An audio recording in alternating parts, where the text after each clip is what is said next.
Chers amis, je suis heureuse de vous retrouver pour une nouvelle vidéo retraçant certains faits marquants de cette session plénière de mars 2014. Lundi, le président du Parlement européen, Martin Schulz, a ouvert les débats en appelant à la libération de Razan Zaitouneh, l'avocate syrienne spécialisée en droits de l'homme et lauréate du prix Sakharov 2011, enlevée à Damas le 9 décembre dernier avec son mari et deux autres militants pacifistes. Madame Zaitouneh avait sévèrement condamné le recours à la torture et à l'incarcération de femmes et d'enfants en Syrie. Alors que nous venons de célébrer il y a très peu de temps la journée de la femme, il est capital que le Parlement européen fasse front uni contre la violence et les dangers qui menacent les femmes engagées dans le monde. Mercredi, nous avons adopté le rapport sur la cohérence des politiques au service du développement. Alors en tant que responsable de ce texte pour la délégation française, je tiens d'abord à exprimer mes sincères félicitations au rapporteur. Il a rédigé un texte équilibré proposant toute une série de mesures pour améliorer l'efficacité de notre politique de développement.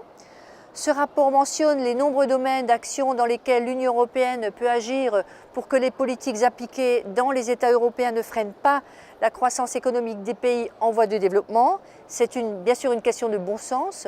Nous ne pouvons pas d'un côté déconstruire ce que nous nous efforçons de l'autre côté de construire avec notre politique de développement. Aussi, nous devons mener une politique de gestion des flux migratoires qui soit cohérente avec les politiques de développement de l'Union. Cela suppose de fixer une stratégie commune avec les pays du sud de la Méditerranée en coopérant davantage avec les services judiciaires et policiers des pays de transit. Notre politique commerciale ne doit pas non plus affaiblir les économies des pays du sud qui restent encore très fragiles et qui ne peuvent pas faire face à une concurrence trop forte. Il faut bien sûr toutefois veiller de notre côté à lutter efficacement contre le dumping social et environnemental.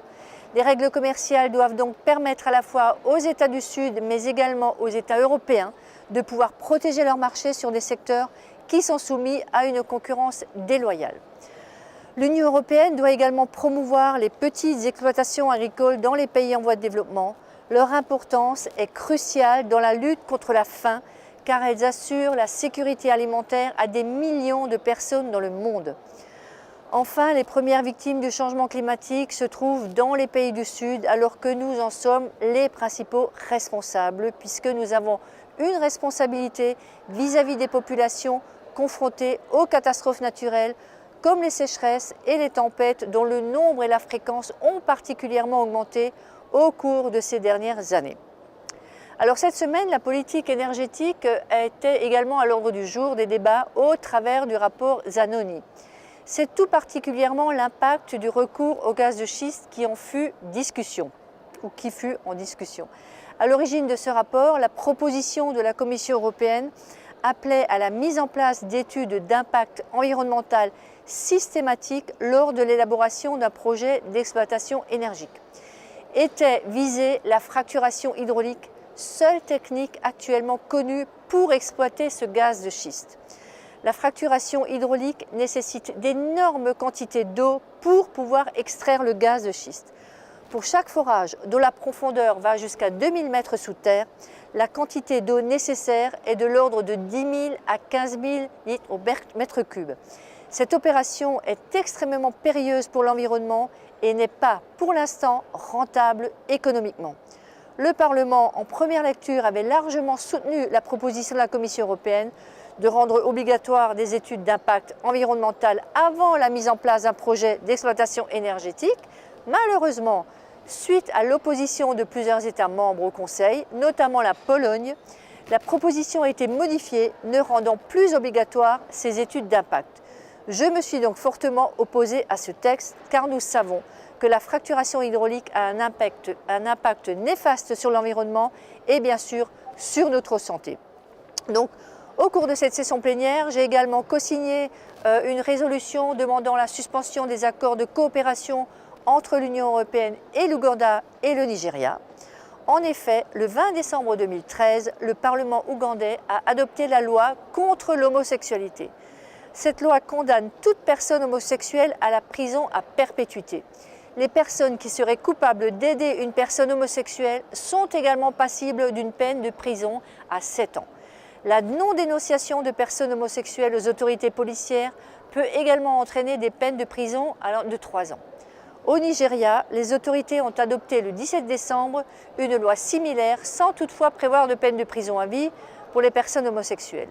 Ces lois sont totalement contraires aux clauses de respect des droits de l'homme qui sont pourtant prévues dans les accords de coopération économique entre les pays d'Afrique, des Caraïbes et du Pacifique et de l'Union européenne. En guise de représailles, les Pays-Bas, le Danemark, la Suède, la Norvège ont coupé immédiatement leurs aides à destination de l'Ouganda. Les États-Unis sont également en train de remettre en cause toute leur coopération avec les autorités ougandaises. Je salue bien sûr cette décision individuelle de certains États, mais j'appelle tous les États membres de l'Union européenne ainsi que la Commission européenne à cesser immédiatement leurs aides en faveur de ces pays, l'Ouganda et le Nigeria, tant que ces lois qui criminalisent l'homosexualité seront en vigueur. L'Union européenne ne peut pas et n'a pas le droit d'allouer des aides financières aux États qui ne respectent pas les droits de l'homme sur leur territoire.